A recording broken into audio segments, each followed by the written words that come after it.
നമസ്കാരം. ലോക്സഭാ തെരഞ്ഞെടുപ്പ് 2024 തെരഞ്ഞെടുപ്പ് ഫലങ്ങൾ പുറത്തു വരുമ്പോൾ ചിലപ്പോൾ പ്രതീക്ഷിച്ചതും ചിലർ പ്രതീക്ഷിക്കാത്തതുമായിട്ടുള്ള ഫലങ്ങളാണ് പുറത്തു വരുന്നത് എന്ന് പറയേണ്ടി വരും. NDA മുന്നണി പ്രതീക്ഷിച്ചതായിരുന്നു 300, 350 അല്ലെങ്കിൽ 370 സീറ്റുകൾ. പക്ഷേ അതിനൊപ്പം 400 സീറ്റിലേക്ക് എത്തുക എന്നതായിരുന്നു BJPയുടെ ലക്ഷ്യം. അതിലേക്കൊന്നും എത്തിയില്ല എങ്കിൽ കൂടിയും ഭരണത്തിലേക്ക് എത്തുന്നത് BJP ആയിരിക്കും എന്നുള്ള കാര്യത്തിൽ സംശയമില്ല. അത്തരത്തിലുള്ള വ്യക്തമായ സൂചനകളാണ് ഇപ്പോൾ വരുന്നത്.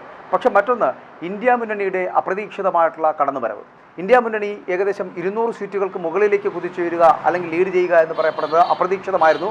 പക്ഷേ അത് സംഭവിച്ചിരിക്കുന്നു. രാഹുൽ ഗാന്ധിയോ അല്ലെങ്കിൽ രാഹുൽ ഗാന്ധിയുമായി ബന്ധപ്പെട്ട് വരുന്ന ബാക്കി അരവിന്ദ് കെജ്രിവാൾ അടക്കമുള്ള നേതാക്കൾ ആരും തന്നെ ഇത്തരത്തിലൊന്ന് പ്രതീക്ഷിച്ചിരുന്നു എന്നുള്ള കാര്യത്തിൽ സംശയവുമാണ്. എന്നാൽ അതേസമയം നരേന്ദ്രമോദിയും അമിത്ഷായും ഒക്കെ 400-ലധികം സീറ്റുകൾ പ്രതീക്ഷിച്ചിരുന്നു എന്നുള്ള കാര്യത്തിൽ സംശയമില്ലായിരുന്നു. പക്ഷേ അതിലേക്ക് എത്തുവാൻ എന്തുകൊണ്ട് കഴിയാതായി പോയി എന്ന് വരും മണിക്കൂറുകളിൽ അല്ലെങ്കിൽ വരും ദിവസങ്ങളിൽ BJP ഒരു പുനർവിചിന്തനം നടത്തുമെന്നുള്ള കാര്യത്തിലും സംശയമില്ല. പക്ഷേ എന്തൊക്കെ പറഞ്ഞാലും 295 എന്ന് പറയപ്പെടുന്ന ഒരു സീറ്റിൻ്റെ ലീഡിലേക്കാണ് ഇപ്പോൾ എത്തിക്കൊണ്ടിരിക്കുന്നത്. ആ സീറ്റ് നില ഇനിയും കുറച്ച് മണിക്കൂറുകൾ കൂടി കഴിയുമ്പോൾ ഉയരുക തന്നെ ചെയ്യും. അത്തരത്തിൽ ഉയരുന്ന ഒരു സാഹചര്യത്തിൽ എന്തായാലും തിരഞ്ഞെടുപ്പ് ഫലം പൂർത്തിയാകുമ്പോൾ ഇന്ത്യ രാജ്യം ഭരിക്കാൻ പോകുന്നത് NDA സഖ്യമായിരിക്കും എന്നുള്ള കാര്യത്തിൽ സംശയമില്ല.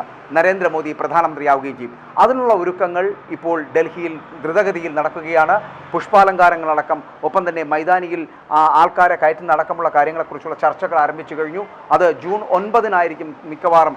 അങ്ങനെയാണെങ്കിൽ ഒരു തിരഞ്ഞെടുപ്പ് ഫലം വന്നതിന് ശേഷം സത്യപ്രതിജ്ഞാ ചടങ്ങുകൾ നടക്കുക എന്നുള്ള സൂചനകളാണ് ഇപ്പോൾ BJP കേന്ദ്രങ്ങളിൽ നിന്ന് ലഭിക്കുന്നത്.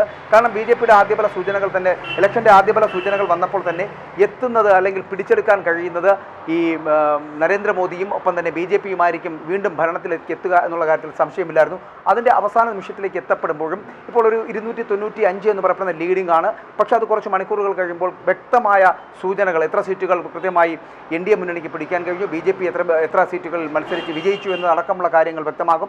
എങ്ങനെയായാലും എന്തായാലും പ്രതിപക്ഷ കക്ഷിയായിട്ടുള്ള ഇന്ത്യ മുന്നണിക്ക് ഭരിക്കാൻ കഴിയുന്ന സീറ്റ് ലഭിക്കില്ല എന്നുള്ള കാര്യത്തിൽ സംശയമില്ല. അങ്ങനെയാകുമ്പോൾ ഇന്ത്യയുടെ ഭരണം എന്ന് പറയപ്പെടുന്നത് വീണ്ടും 3ാം വട്ടവും നരേന്ദ്രമോദി ഇന്ത്യയുടെ പ്രധാനമന്ത്രിയാകുന്നു എന്നുള്ളതാണ്. മാത്രമല്ല, വലിയ പ്രതീക്ഷ ഉണ്ടായിരുന്ന അല്ലെങ്കിൽ 400-ലധികം സീറ്റുകളിലേക്ക് എത്തും എന്നൊക്കെ പ്രതീക്ഷിച്ചിരുന്ന BJPക്ക് അതിലേക്ക് എത്താൻ കഴിഞ്ഞില്ല എന്നുള്ളത് പുനർവിചിന്തനം ചെയ്യേണ്ടി വരുമെന്നുള്ള കാര്യത്തിൽ സംശയമില്ല. സംഘടനാ സംവിധാനങ്ങളിൽ ഏതെങ്കിലും തരത്തിലുള്ള മാറ്റങ്ങൾ, സംഘടനാ സംവിധാനങ്ങളിലെ ദൗർബല്യങ്ങൾ, ഏകാധിപത്യ പ്രവണതകൾ, മന്ത്രിമാർ, പ്രധാനമന്ത്രി അല്ലെങ്കിൽ അതുമായി ബന്ധപ്പെട്ട് വരുന്ന മന്ത്രിമാരടക്കമുള്ളവരുടെ രീതികളിൽ എന്തെങ്കിലും മാറ്റം വരുത്തേണ്ടതുണ്ടോ എന്നതടക്കമുള്ള കാര്യങ്ങൾ പാർട്ടി കേന്ദ്രങ്ങളിൽ വളരെ കൃത്യമായിട്ടും സംഘടനാ സംവിധാനങ്ങൾ ഉപയോഗിച്ചുകൊണ്ട് മാറ്റം വരുത്തും.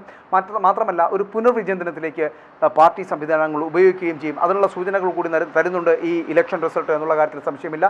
എന്തായാലും ഇന്ന് വൈകുന്നേരം ഒരു 4 മണിയോടുകൂടി തന്നെ പൂർണ്ണമായിട്ടുള്ള ചിത്രം നമുക്ക് വ്യക്തമാകാൻ കഴിയും. അങ്ങനെയാണെങ്കിൽ വരുന്ന ജൂൺ മാസം 9 തന്നെ ആയിരിക്കും പ്രധാനമന്ത്രി ആയിട്ട് സത്യപ്രതിജ്ഞ ചെയ്യുന്നതിലേക്ക് നരേന്ദ്രമോദി എത്തിച്ചേരുക. അതിനുള്ള ഒരുക്കങ്ങൾ ഇപ്പോൾ ഡൽഹിയിൽ തുടങ്ങിയിരിക്കുന്നു എന്നുള്ളതാണ് ഏറ്റവും പുതിയ വാർത്ത എന്ന് പറയുന്നത്.